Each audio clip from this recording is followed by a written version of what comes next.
रायजोफोर नोंथांमोनहा बांद्राय दुखु दाजा नोंथांमोना गमामायैनो UPPL नो गोसो होनानै भटखौ होदोंमोन आरो जोङो गोबां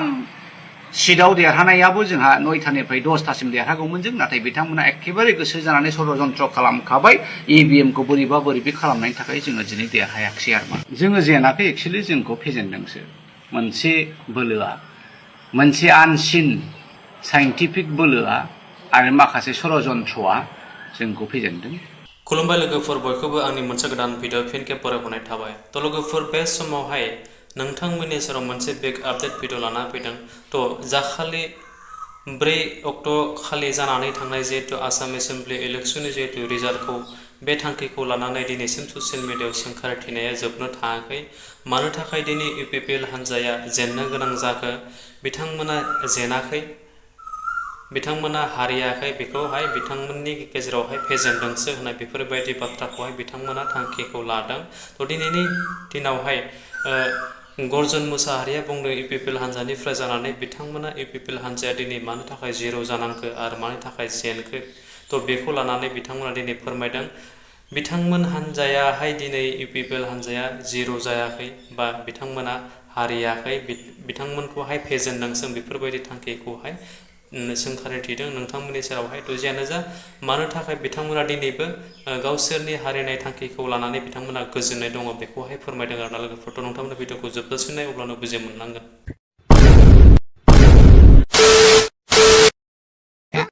रायजोफोर नोंथांमोनहा बांद्राय दुखु दाजा नोंथांमोना गमामायैनो UPPL नो गोसो होनानै भटखौ होदोंमोन आरो जोङो गोबां सिटआव देरहानायाबो जोंहा 9थानिफ्राय 10थासिम देरहागौमोन जों नाथाय बिथांमोना एखेबारे गोसो जानानै षड्यन्त्र खालामखाबाय EVM खौ बोरैबा बोरैबि खालामनायनि थाखाय जोङो दिनै देरहायाखै आरोमा जोङो जेनाखै एक्चुअली जोंखौ फेजेनदोंसो मोनसे बोलोआ मोनसे आनसिन साइन्टिफिक बोलोआ आरो माखासे षड्यन्त्रआ जोंखौ फेजेनदों नोंथांमोना मिथिया खोमा बावैसो सिगां जोंनि BTC आव हिमन्त बिश्व शर्माया सानथामसिम बाहाय थाफैदों रावबो मिथिया मा खालामदों मा मादों बे मोनसे आं बेखौनो होननो लुबैदों दिनै UPPL हिसाबै आरो जोङो गोबां खामानि मावदों आरो जोंनि मावनाया साइन्टिफिकेलि जथेस्थ' कारेक्ट गोबां बेलायाव जोंनि केम्पेइननि मडेल जोंनि इस्युफोरखौ लानानै जोङो रायजो राजाफोरनि गेजेराव फोरमायनाय थाखा फैसा खरस गारनायाबो BPF आ जेसेबां गारदों जों बिनि एसेबो खम गाराखै जोंनि वार्कारफोरा मोनदों जेसेबां BPF नि मानसिफोरा मोनदों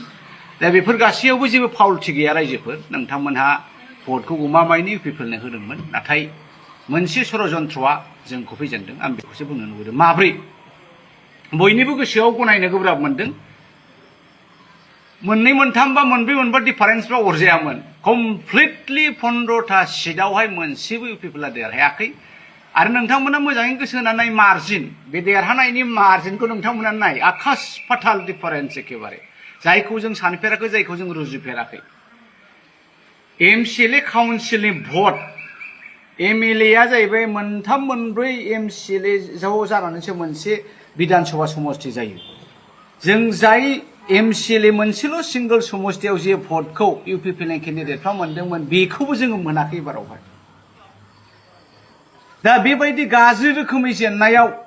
जायखौ जों आसा खालामथारदोंमोन देरहाथारगोन होननानै गाज्रि रोखोमै जेननायाव माखासे गोबां जाहोन दङ